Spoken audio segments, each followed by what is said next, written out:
We are live. Hello, everyone. I hope that you can hear me. I'm going to start in just a second. Hmm. Let's see. I want to share the stream on Facebook. How are y'all doing this morning?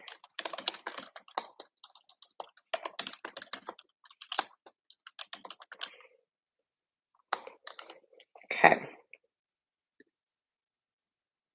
Let's see. All right. I really hope that you can hear me. Y'all know that I'm technologically challenged, so I hope that you can hear me. Close. All right, so hi y'all. Okay, who's in the room? All right. Oh, you left. Oh. All right. So I am Kendall Tyson, the owner and creator of the Black Expat Experience, Aspire Counseling and Wellness Center. Um, I think y'all kind of know who I am, right? And so I'm really grateful that you signed on today. Um, with it being the holidays, I had this thought of creating or expounding upon like tips and strategies that are going to help you. Hopefully, you're already doing some of these things, but it's going to help you to have a healthier holiday, have more fun this holiday, um, enjoy yourself, have stronger, healthier connections. Uh, yeah, so I really hope that you can hear me because, like the last one that I tried to do, I screwed it up. So I hope that's not the case this time. All right, I'm not going to belabor you. I'm just going to get right into it. Okay, got it. Um, and these are, I always like to, well, I'm doing something new. I am starting with opening questions. I learned this strategy when I was in Italy this summer. No, was that in Italy? No, it was the ISCA conference in Bangkok. Christine Mazzani had this opening training. I think she's great. And I hope y'all can hear me. And so one of the strategies that she taught us was opening questions. I love them. Opening questions, opening circles, things like that, which has a derivation in Native American cultural practice, which I found to be awesome. And so, my opening question for you this morning is going to be: what do you notice about yourself when you set healthy boundaries? What do you notice is different, right? And I want you to think of what's present as opposed to one of the things that we automatically do is think of what's lacking. I want you to think of what is present. What are you engaging in abundance? What are you doing as opposed to what's not being done, right? And so, opening question: what do you notice about yourself when you set healthy boundaries? Because we know that the holiday season is not the same for everyone, right? Everyone has a different experience when it comes to the holidays. We all have baggage that we bring to these events. We don't know what family connections might be present. I know the holidays tend to be typically difficult for me, but I'm trying to be more intentional this year. And that still doesn't make it any less difficult. It just means I'm moving in a way that feels a little bit more authentic to myself. Other people's perspective be damned, honestly. So that's the opening question. I want to get into, like, I love this quote. I love most quotes by Maya Angelou, but I want you to kind of think of how this quote relates to the information I'm going to share today. Nothing can dim the light that shines from within. And I want you to think about, what do you notice you're doing, especially around this season? Christmas, Hanukkah, Kwanzaa, New Year's. If I'm missing something, I feel like I'm missing something. If I'm missing something, I apologize. What do you tend to notice brings out that internal light that you have during these types of transitory periods? Because we're in transition right now. We're celebrating, hopefully celebrating the end of the year, which is not even over yet, but we're also preparing for a new year, and that brings about a certain level of uncertainty. And I think it's important for us to be able to kind of capitalize on what have been some things that worked for us this past year and what are some growth opportunities that we have that we can take into the new year and continue to refine ourselves with compassion, of course. Um, so that would be this is the first one. What like it's key. Sometimes I think people find it difficult to make plans because then it's like, well, it takes out the spontaneity and XYZ. I think, yeah, that might be true. I also believe that creating a plan for the holidays better allows you to have a healthier and more positive holiday experience. It allows you to set limits. And one of the things I want you to think about is what are some of the holiday rituals that you can choose to engage in that bring you peace, that bring you enjoyment, that help you to feel more connected to people in your life, be that family, friends, chosen family. Because we know as expats, right? And if you're tuning in and you're not a Black expat or the diaspora, that's absolutely okay because this is applicable to anyone that considers themselves an expat, an immigrant, because that's a conversation to have. Or, a frequent traveler, because I know a lot of people that travel other places for the holidays. Kind of takes off the edge of family. Um, Yeah, so what does your holiday plan look like? Me specifically, my holiday plan was coming back to Texas. I had a 32-hour flight from Hey Sunflower. I have a I had a 32-hour flight from Beijing to Texas. So it was from Beijing to Istanbul. I had an 8-hour layover in Istanbul and from Istanbul to Texas. And it was an experience, I'll tell you that, but I haven't been home for this particular holiday in 5 years, so I wanted to be able to give myself that. And I'm going to Portugal, on the 28th, so, okay. Holiday rituals, what's the plan? So what does that look like? I know for specifically during Thanksgiving, when I was living in the US, I would go volunteer at the George R. Brown Convention Center in Houston. So what does that look like? How do you one of when we talk about like the wheel of wellness, one of the really good things that's going to help boost your mood is giving of other people. So how can you volunteer your time to others? How do you incorporate cultural practices into your holiday? Like again, I think I mentioned Hanukkah. There's Christmas. There's Kwanzaa. I'm sure that there's so many other cultural related holidays centered around maybe not Christmas, but familial connection and gathering. What do those look like for you during this season? That's definitely going to help bolster your self esteem, bolster your mood, help you feel more connected. And then you can also engage in to your heart's content and say, all right, it's time to go whenever you feel that need. So I'm going to try to keep this live to about 30 minutes, even though I have a lot of information. I have that issue because I don't want to overstate, you know, lots of things that maybe I've talked about before. So that's that. I hope you have something to write with. I want you to take notes. I want you to jot down, and the whole point is for you to be introspective about these particular things. The more intentional you are, I think the better experience you may have. Um, so number two, for this tip, to have health be healthy mental health wise during the holidays is setting aside daily time to process your feelings with compassion.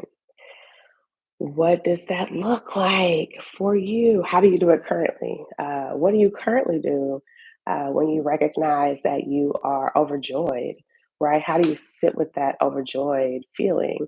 What do you do when you notice that you're overwhelmed, right? What do you do when you recognize that your boundary's been violated and you're feeling frustrated? How do you take time to sit and process the emotions that you're experiencing in these moments of connection? One of the things I really want you to recognize is that it's important to give yourself time to process what you're thinking and what you're feeling. Brushing it under the rug doesn't make it go away, it actually intensifies the discomfort that we may feel because we're not giving it the love and attention that it's screaming for, right? And so, one strategy that I often share with clients is the RAIN technique. And I always forget the acronym. That is recognizing your emotions, attuning uh, how you're feeling, investigating with compassion those feelings and non-identification. And so with that non-identification, what that means is you don't become the thing that you are experiencing, right? Um, you become more of an observer. I notice, and we use a strategy called cognitive diffusion, which helps to give you some distance from the thought or the feeling that you might be experiencing instead of being overcome by it, overwhelmed by it. In that thing, it's almost like if I were to think about how I would describe like diffusing yourself from your thoughts, it's kind of like this right here. I'm sitting here and I'm watching myself uh, talk, right? Or whatever. And I am not the thing. I'm being more observant of the experience, the feeling I'm noticing. What do I notice? The sensations pop up in my body. Um, what might the trigger be? The non identification is nurturing yourself in those moments when you may not know the answer, because you don't have to know the answer to take action. That's the key. You don't have to know the why to engage in the what. Healing doesn't require that you know everything, it just requires that you be brave enough to do something about it. So that's important is giving yourself time to process your feelings with compassion. So how do you do that? Maybe you journal, right? Maybe you write poetry, journal about the things that you're feeling, do some emotion identification, which helps you with emotional intelligence. The more that you can identify the emotion that you're feeling, I think the easier it is to then connect yourself to a healthy coping skill that kind of relates to what it is that you're trying to reduce or accept, better yet. Because when I look for extinction, we're looking for acceptance as it passes. So this could be mindful meditation. This could be journaling. This could be doing body scans. This could be doing lots of somatic practices that help you to be a bit more aligned with yourself. So setting aside time for this every day. Maybe make it a part of your routine. So maybe you do it in the morning. Maybe you do it in the evening. Whatever time works for you. The key is to start to practice when you feel okay, that way, when you are maybe struggling or feeling a bit more intense emotion, it's not a foreign thing that you're trying to do. It's already kind of part of the way that you engage with yourself throughout the day. Um, I really hope y'all can hear me. Thank you, Sunflower. Oh, yes, child, stay in a hotel. Listen, whew, this is a whole other conversation, right? Okay, so tip three, schedule time for rest. Schedule time for rest. I this is such a loaded concept, right? As a Black woman, I would say that engaging in authentic rest is difficult for me for a variety of reasons. As a neurodivergent individual with ADHD, as an individual that lives with anxiety, resting is vital to my survival and thriving.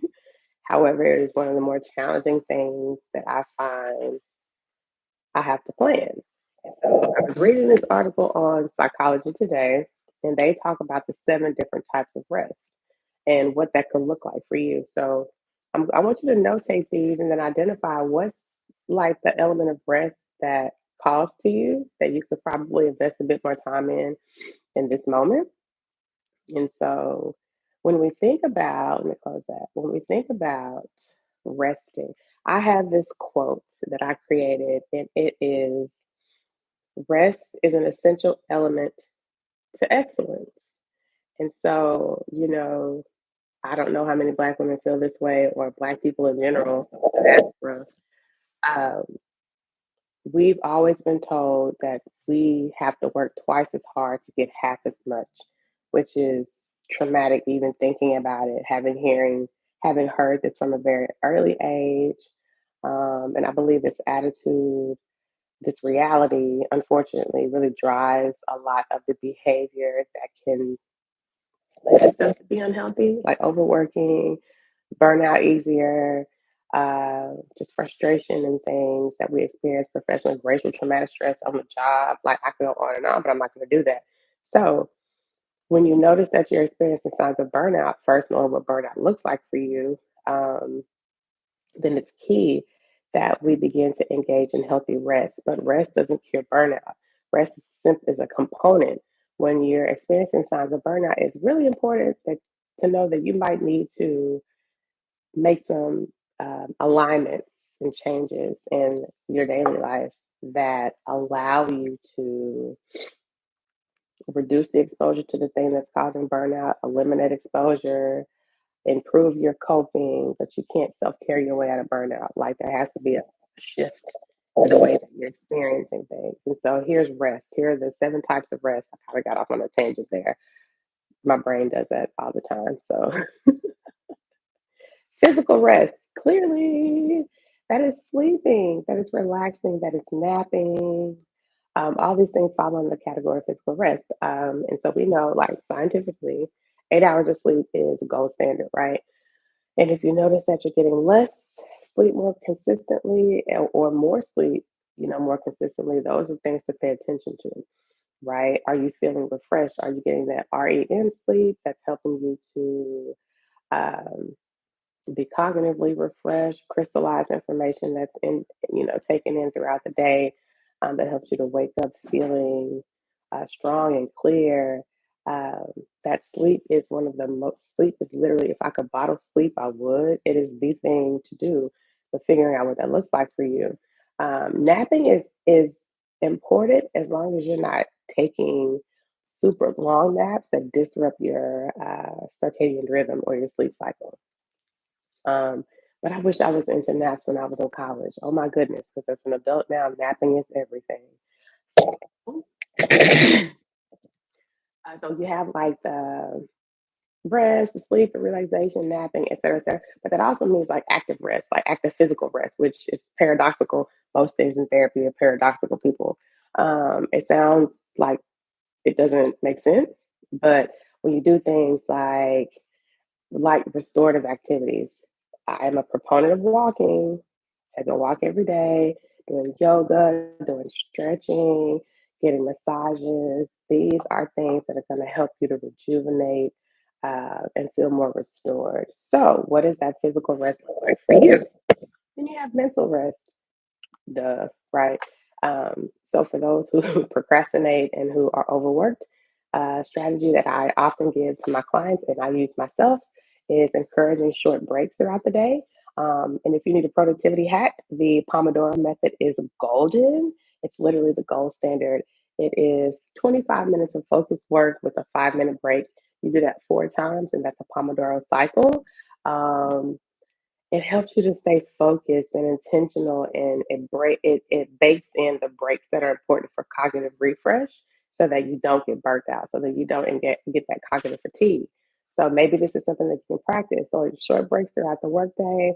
One thing I have to do because I have so much energy coursing throughout my body and my mind doesn't stop is I jump rope. So like every hour I jump rope for 3 minutes and it really does kind of wear me out, and gets me ready for like that next hour. uh, this could also mean for those who recognize they struggle with sleep because their brain is always on me, journaling before bedtime, um, and practicing like meditation before bed, really just engaging in some sort of restorative wind down ritual that's going to help you to engage in that mental slowdown, that mental rest. So you figure out what that looks like for you, especially during the holidays, right? When we feel like we have to be on the go, do all the things, be with all the people. And that may not be the best for us at this point of the year, um, where restoring ourselves is key to helping us move into the new year in a clarified way, more aligned way. So then you have sensory rest. And so this means how do you engage in moments of sensory deprivation throughout the day?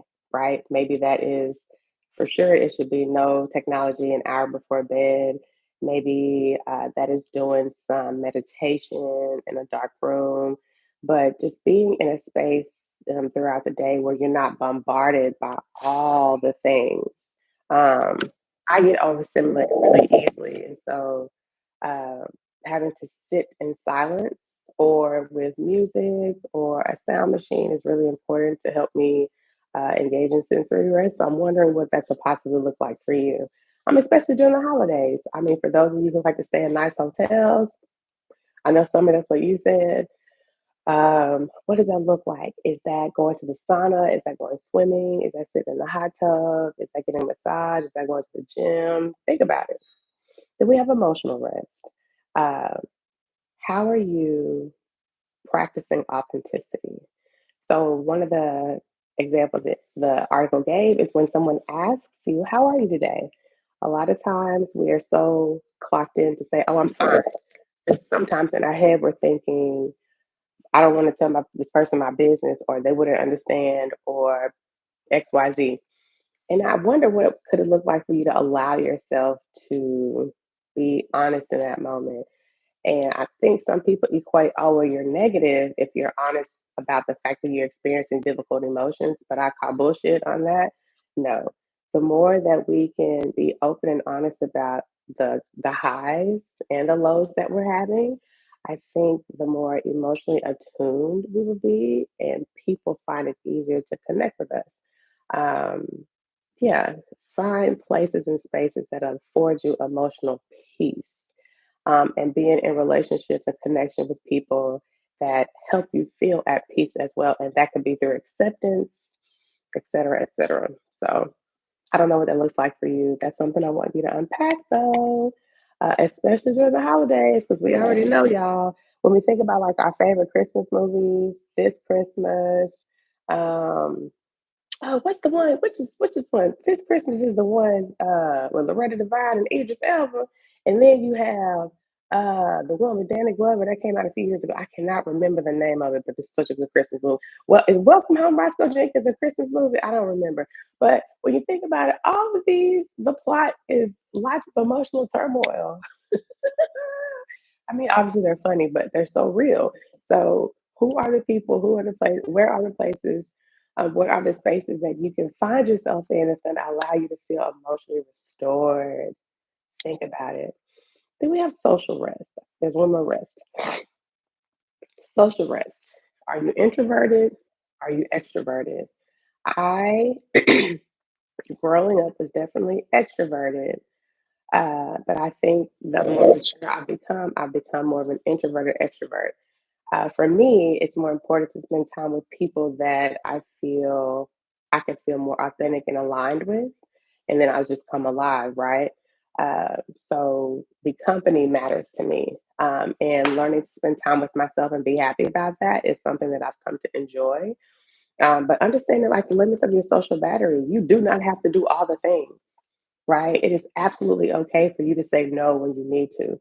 And then this allows you to have more space in your schedule, especially during this holiday season, to engage in these different types of rest, to do the things that feel more aligned to you, to make plans that feel a bit more in alignment with the type of holiday that you want to have.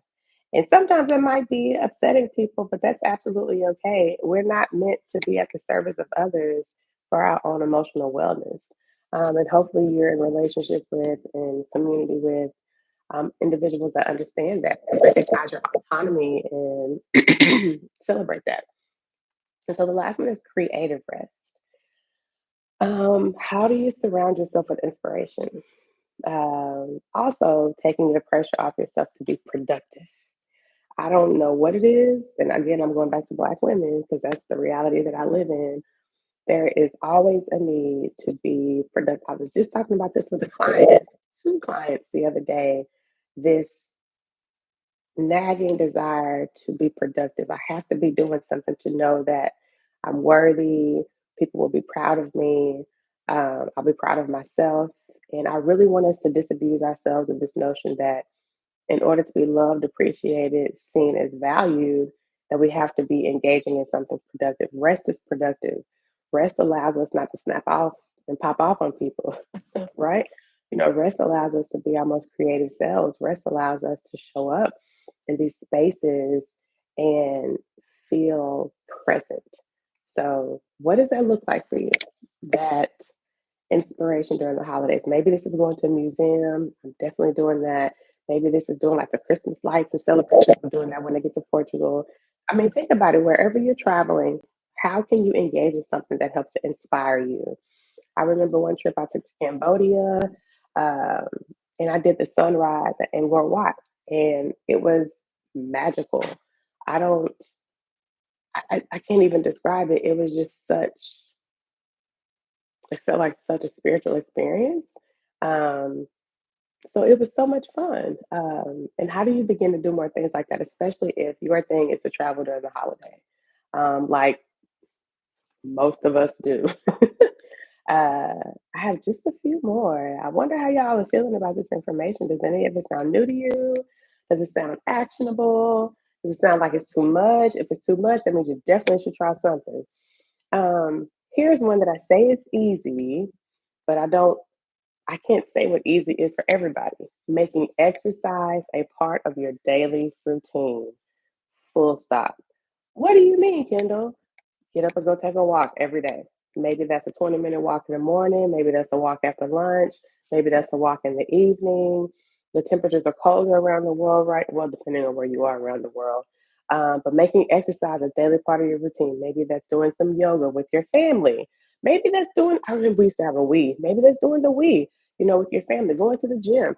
You don't have to pay in order to exercise. But this is going to incorporate a daily exercise into your day. It's going to help you reduce stress, feel more regulated. Um, we eat well during the holidays, so it may also help you feel healthier as you're indulging a little bit more, which is absolutely okay. So what does that look like for you? I know that I'm going to Lisbon. I'll be in Lisbon for 6 days, and baby, Lisbon is hilly. So I'm going to be getting all the steps in. This little behind gonna be not little, but tight, right, high, exercising, having a good time because into the city. So I'm actually grateful for that. Here's I have two more. Setting healthy boundaries with your family and friends and communicating those beforehand and clearly and explicitly. The B word, one of the B words that I like. Oh, okay, sunflower. I'm looking at your. Oh, doing yoga after eating. Yes, it will be. Girl, YouTube is free. YouTube is a university. They got tons of stuff. Um, I get a lot of my meditations and yoga practices on YouTube, and I do my best to follow as many Black women creatives, and then people of the BIPOC creatives. So that's kind of like my tier. But yes, thank you for sharing that. So setting healthy boundaries with your family. I want y'all to know, and I know we say this often, no is a complete sentence. No, but if you feel like you have to add a little bit more, that's fine, but you don't need to over explain, right? Um, I know just in the work that I do and the experiences I've had myself and with things that people have shared, holidays bring up a lot of stuff for a lot of people. Hence, while we have lots, I have therapy sessions in a few days before the Christmas holiday because family dynamics are challenging. And depending on what you're doing for the holiday as an expat, either you're with your family or you're with friends or you're with your chosen family or you're traveling the world because that's what feels better to you. Um, Setting boundaries, um, not rigid boundaries, right? Being flexible with your boundaries and communicating with them clearly is important. People cannot ad- People can't respond to things that they don't know about, and you can't expect a person to relate to you in a way that you haven't made explicit to them. um but we can't read your mind, baby. You got to speak up. And so in addition to those familial relationship boundaries, it is imperative that you also set boundaries with yourself, especially related to finances. And as I say this, oh, I want to go buy something else from anthropology, but I'm not going to do it. I'm going to save my money for Lisbon. Um, Setting financial boundaries for the holiday. Mind your budget. Set a budget if you don't have one, and mind your budget if you do. Right? There is no need for us to, what's the phrase? Live like the Joneses. I know I'm saying it wrong. We don't have to overextend ourselves. It is okay for us to say and offer that, I may not have it this year like I've had last year. So there are a variety of ways to gift to others that don't involve necessarily coming out of pocket and overextending yourself financially, because you have to live with the financial consequences once the holiday is done. And we don't want you to put, I don't want you to put yourself in more dire financial straits. The world is very precarious right now. So being a bit more litigious, and not litigious, it's the wrong word, a bit more intentional with your spending, a bit more cognizant of how you are feel. I am an emotional spender. So when I'm feeling anxious, when I might be feeling a bit depressed, I cannot go online to shop because that is a dopamine hit for me. Yes, I like nice things, but I recognize I do better when I'm feeling well if I'm spending money, not when I'm feeling low and I'm spending money to fill a void. So, really knowing where you are in your emotional space and your mental space and what that looks like for you financially is going to help you to make better financial decisions and adhere to those financial boundaries that you set for yourself. Because we want you to feel good after the holiday, right? We want you to feel like you're still in a good space, able to contribute and not overextended. So think about what that looks like. And remember that no is a complete sentence. And so the last tip that I have for you as an expat, a repat, someone that's still living home, this is applicable to everyone because everybody has mental health. Seek professional help if you recognize that you're feeling more overwhelmed, more distressed, more anxious, more depressed, if you're having thoughts of suicide, if you are engaging in self harm, or if you know that someone is, it is absolutely okay to seek the help from a licensed clinician, mental health provider, licensed mental health provider, right? Um, and for those who are living in the United States, you know that if you are feeling low, you can contact the 988. The US has a new 988 suicide and crisis lifeline. Call that number. You'll have someone anonymous to speak to help you work through whatever it is that you're experiencing. And if you do need help finding a therapist, reach out to me. I work.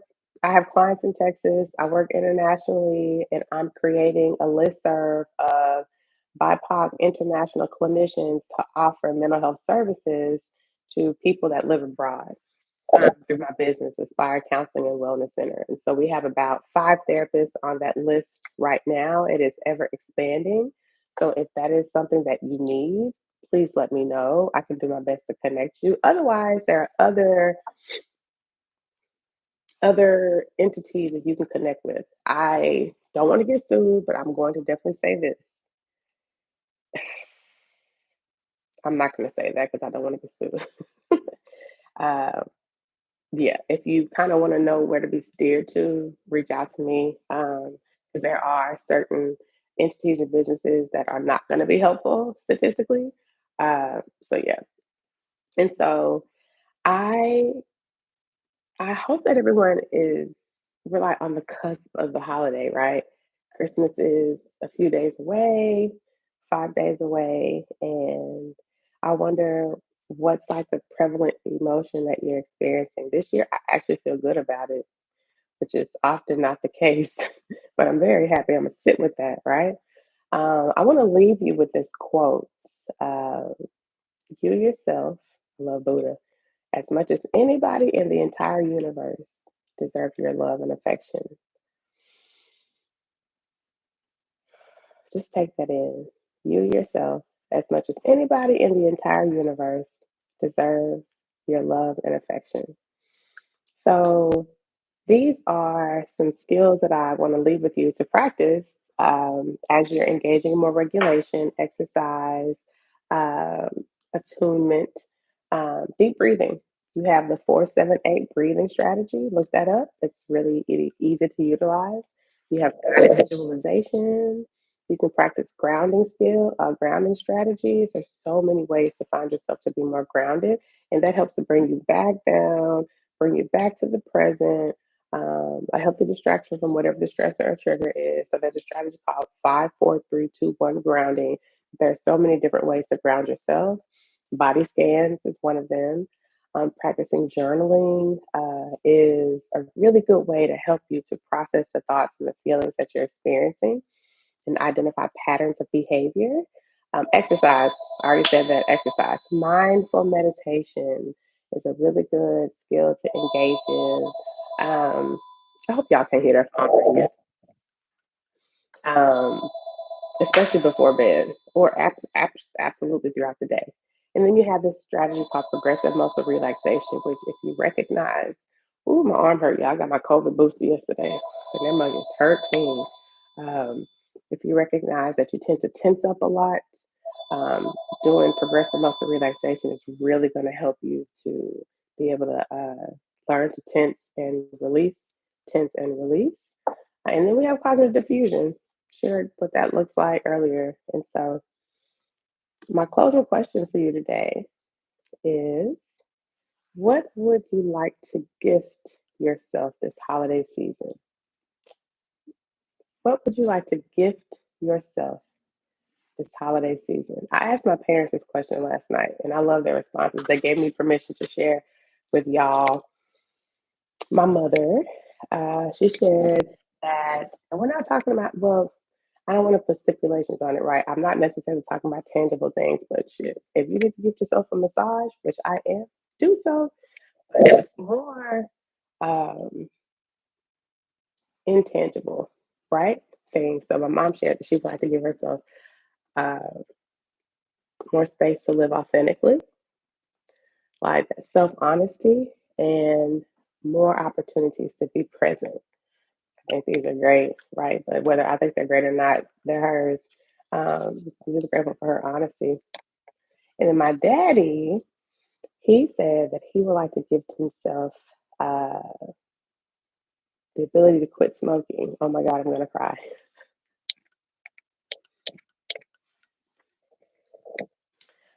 Listening more, right? Being like open to others' perspectives and applying like new learning, and engaging in healthier activity.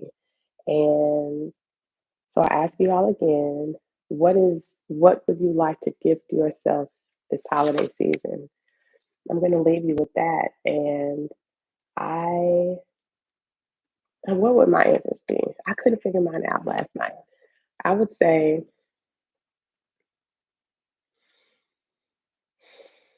acceptance of like where I am in life, um, being present, and self belief are the things that I would like to gift myself this holiday season and beyond. Acceptance, being present, and self belief. So I am so grateful for whomever took the time to tune in. I hope that this has been helpful from one therapist to you all. I know that sometimes it can be challenging to really lean into things that make sense for us, especially if we're traveling the world. But if you don't take anything away from this, I think the word I want you to take away is intentional. Be intentional with your time. And these things can happen. You don't have to do it at once. Maybe you pick two or three that make the most sense for you in the season of life right now, and you engage in those with fidelity, um, because you owe it to yourself, right? You only have one life, and I hope it's the best life that you can possibly make it. So I just want to share. Um, we have a virtual vision board party happening on December 27th, um, from 9 a.m. to 10:15 a.m. Central Standard Time. And so if you want to if you want to join, I'll add the link in the notes to this live. There's something else. Yeah, I think that's it, the virtual vision board party. And then there, oh, and I have the affirmation cards. The affirmation cards for world travelers will be available finally at the start of the new year. I have some things to tweak, um, but it is a vision board dream come to reality, right? So I thank you all. I hope that you found this valuable. Please share in the comments, right, what this holiday is going to look like for you. And please stay tuned for more to come with the Black Expat Experience and with Aspire Counseling and Wellness Center. Thank you all and have an awesome morning. Bye. You're so welcome, Sunflower. I hope it was helpful. Um, and I'll share a link, so feel free to. Who is calling me? Yeah, so we'll be in touch, y'all. I have more coming for you. Have an outstanding day. Bye. Oh, and if you are interested in the sweater, the Black Expat Experience, I definitely can put the link in the notes. There's so much more stuff on the website.